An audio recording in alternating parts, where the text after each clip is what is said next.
खुशियाँ आई है। इनमें हैंगे 3-4 बच्चे बैठे, तुम यहाँ लिया पैसों का बोल दोबारा बोलो।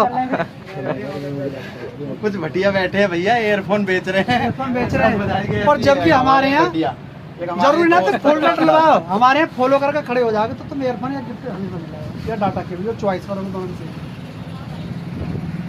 यही पहचान है फ्रेंड्स मोबाइल कम्युनिकेशन को, अतीतता ही कहते हैं।